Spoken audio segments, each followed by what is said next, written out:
I don't know about you, but mall apartment to me is like right up there with coffin homes or something like that.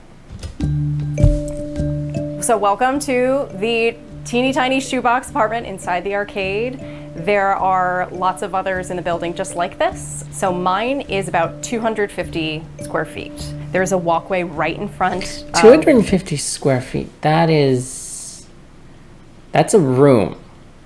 That's one room. The facade, because this used to be a shop front, and so people had to access all of the shops in the building. We are here at the Arcade Mall in Providence, Rhode Island, the oldest indoor shopping mall in the country. The arcade had long been a center point in Providence's bustling downtown, but like other malls, it fell on hard times and was completely vacant. But rather than letting this historic building fall into ruin, developers came in and decided to build 48 micro lofts here on the second floor and up here on the third floor. Okay, this is a nice idea, but building an apartment, turning a mall into an apartment because you don't want the abandoned mall to become ruins. This guy clearly has never seen a rundown apartment. The wear and tear will turn it into ruin real quick. While top-tier malls continue to be in high demand, nearly 34 million square feet of U.S. mall space is vacant and off the market. Amy Hinion has been living on the top floor of a 3-story mall in Providence, Rhode Island for the past 2.5 years. What's it like to live at the mall? It's really great. It's cool to be I feel like she's lying. Such a historic building, and knowing that every single one of these units used to be a shop of some kind. But living in a converted store does present some challenges. Here is my very tiny kitchen. It is very small, but it is workable. And one of the interesting things about the units in the building is that because of codes, you can't have any cooking devices with an open flame. So none of the units have stoves or ranges. That's a pretty big flawed. I mean, she's saying it like it's just a minor inconvenience, but like, if you can't even have a stove, then you can't have a kitchen. Do you ever have any concerns about privacy? Not really. It's something you get used to living in the building, having people coming and going. Everybody has blinds in their apartment that they can raise or lower as they like. Despite those challenges, residents say having access... It's not about having blinds. It's not about seeing whether or not people, it's not about whether or not people can see into your apartment. It's about the presence of people. You're sharing a wall on both sides with total strangers, and total strangers are walking right outside your room, because that's what it is. It's a room. Your bed is right there. Your bathroom is right there. Or I think there's a bathroom, isn't there? But imagine going to bed and it just feeling the presence of people walking by, like right outside the door of your bedroom. Total strangers are just walking back and forth. It's to shops bizarre. And restaurants makes living at the arcade a unique experience. It's unsettling, is what it is. I get my hair cut in the salon I don't think I can downstairs, relax and here. there's little lunch spots, so you don't even have to leave the building. I guess you could consider like living in a motel or like a hotel, but you know, most hotel you only stay for a few, like once or twice, or you know, but it's not I wouldn't consider this homey. Bookstore downstairs, and they'll do author talks in the private lounge area. Avoiding New England's sometimes stormy weather. Actually, I just realized it's exactly like living in a hotel. A room surrounded by other people constantly all the time. I don't, with no stove or kitchenette, I don't find that appealing. Is, of course, another perk. If it's like pouring rain outside or if it's snowy, you just really can't be bothered to go out in the weather, you can still go downstairs and take advantage of those amenities. It has been interesting with people trying to unlock my door, thinking that this is an Airbnb apartment. So sometimes you have to deal with the public more than you would in a regular home. But You have to deal with the public constantly.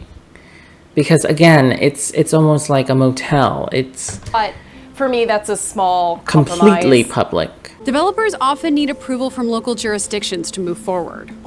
Conversion projects are really tricky because, a lot depends upon existing conditions, which you might not always know about. But to give you a range, on a very low end, you'd be looking at maybe $200 a square foot to convert. See, this math is not mathing, right? $200 a square foot. I don't mean for the developer. I mean for maybe for the developer as well.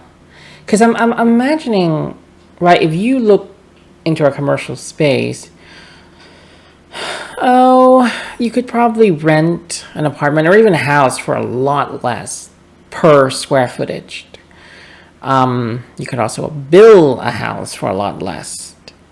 So I don't know where this math is coming from. Where that this is somehow on the upper cost end, effective. you might be looking more at like $800 or more per square foot Okay, $800. That's 4 times as much.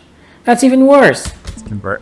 Despite those headwinds, malls across America just might have a second chance if they can truly become the housing hubs of the future. Some people are confused and they'll say, why would you want to live in a space that's small? But for me, it's about having a reasonable apartment at a reasonable price that will force me out into the community and interacting with the people outside. So what happens if you get a date, right? You can't bring a guy home. So are you just gonna do it behind the bushes? What? Are you gonna do it in the car? And then what happened if you get pregnant? What happens if you want to start a family? What happened then? The point is This not is just single people introvert paradise right here. stay in a 250 square foot studio. It's This to is not interact adaptable with to the families. downtown that you're living in.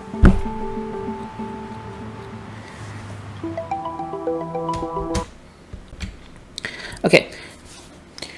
So there's a few problems.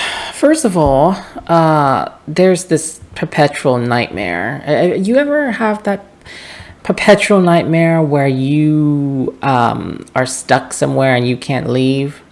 Well, for a lot of people, it's the mall. A lot of people have a nightmare of being stuck in the mall and they can't leave. And so this is just dreams come true, I guess. I mean, I could see, how this is appealing to some people, live on the upper floor and then come down. Like, one of those old village type deal or one of those old, 18th century French architecture, colonial French architecture where they have the, or 19th century, excuse me, where they have the shop at the bottom and the residency at top, and so I'm seeing that part of that reflected here. Certainly, if you were a tight knit community, if you come down here every day to eat dinner and you see, because you can't cook, right? It doesn't allow stoves, so you can't cook. So if you were to come here and eat down here every day and get to know everybody, then I can see that being kind of close and you can get close to people. But then you can't raise a family here, right? This is all single people living in single little rooms. I'm assuming there are bigger apartments for like families and stuff, but I don't see that as viable as a house. And so whatever connection you make here is only like a temporary stopgap measure. Like you can't live for a long time in a place like this, I don't think. Maybe I'm wrong. Who knows? This honestly feels very dystopian. And that's the other thing too, is this kind of feel dystopian. It feels like nuclear bombs have been set off and, the planet is blanket in ice and we're all living in an underground city, like this would be it, right? This would be in a contained space, a community that's in a contained, closed off environment where the residents live on one floor and then down below, this would probably be underground somewhere, where down below you have, the shops and the business and the activities. It's slightly dystopian in that sense. Not to mention the very real implication that if you're stuck here, then that means that you're not out there buying a house. Or that means that you can't afford to buy a house, which is in itself is an even bigger sense of dread and despair. I don't see this being a permanent solution to anything. Maybe I'm wrong, but I think this is, you look at this and you think college kids. You think, sure, you turn this into a bunch of college dorms or school dorms, perfection, 100%. But this cannot replace a thriving communities of families. Not unless it's during the apocalypse, post-apocalypse. Even then, I would take my chances upstairs with the